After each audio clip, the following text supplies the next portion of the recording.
Okay, so these books have been tested on boys and girls.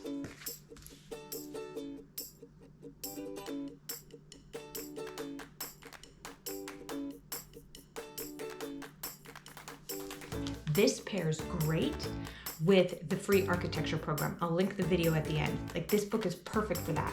It basically has houses all over the world, and you can read more in depth about the houses if you want, but just looking at the different houses and the different places and styles people live is really interesting, and kids really like it. This book is a really interesting concept. It's about a family that lives underneath the floor of a family. They're little miniature people, and they live like they have stamps that hang as photographs on the wall. So it's a very interesting concept. The problem is I don't really care for it, only because it's old English style language. So it's older, and it's really, I think that's what it is, old English style language. I don't know how else to explain it, except sometimes I'm reading the words and I have to switch them in the sentences for the kids. So for me, I wish there was like an updated version of it. Now this is The Dark. So any book by Robert Munsch is going to be a hit with kids. Even if you're reading it and you're like, this is dumb, they love it. I don't know why, they just do. Robert Munsch has some of my favorite books of all time. The Paper Bag, I think it's The Paper Bag Princess. Oh my gosh, I think it's just a great story it's about a girl, and a dragon comes, I believe it's a dragon, comes and burns down her house. She's a princess.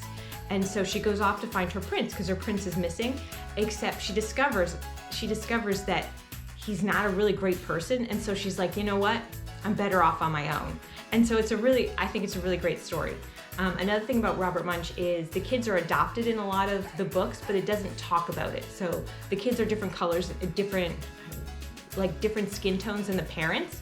But they don't talk about that. That's not the point of the story. So that's just a side note, and I think that's really interesting that they do that. I think it's great that they do that.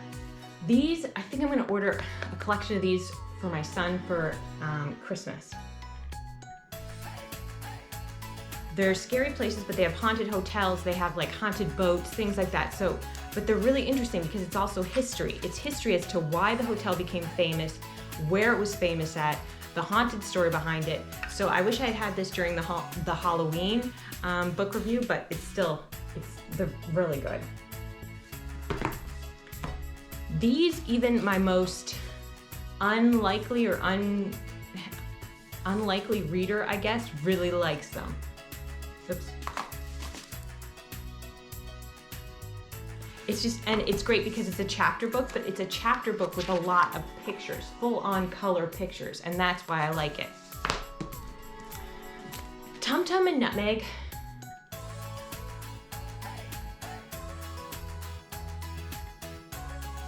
So they're interesting. They don't have that many pictures, but they do have a couple pictures, but it's a story about mice that live in a cupboard and how they have this big mansion and they live in a cupboard, and it's interesting so far. I'm not really far into it yet, but it is interesting, and it does seem to hold their attention somewhat, for the most part. Okay, so let's talk about the Boxcar Children. I think they're very entertaining. Their parents have passed, and so it's just the kids and how they survive in the world, so it's very entertaining. I wouldn't say it's necessarily for children under 7 who maybe are uncomfortable with the concept that their parents have passed. But it doesn't delve into that. Like, there's no sad story behind that per se. There's just, like, people ask them and they say, oh, our parents are dead. And so they're 4 orphans together, and it's how they survive and go along. There's like 100 books in the series. And so far, I find the series very entertaining. The last book is a really good book. It's called Ivy. There's no book for it. There's a Kindle book, but there's not a hardcover or paperback. It's supposed to be released sometime soon, but what they do have is the audio, and the audio is one of the best audiobooks that I think I've ever heard. But mostly, I generally don't listen to children's audiobooks though, so maybe all children's audiobooks are this good, where they have an actual grandmother voicing the grandmother voice, and a granddaughter, a little child who's the granddaughter. And anyway, they take care of magical creatures in the forest.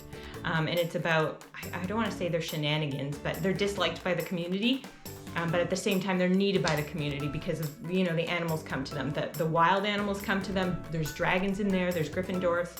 So it's a 2-hour audiobook, and it's very entertaining, and my children do seem to like it.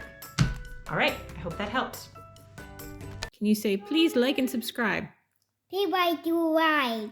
And hit the bell for notifications. Hit bell for notification.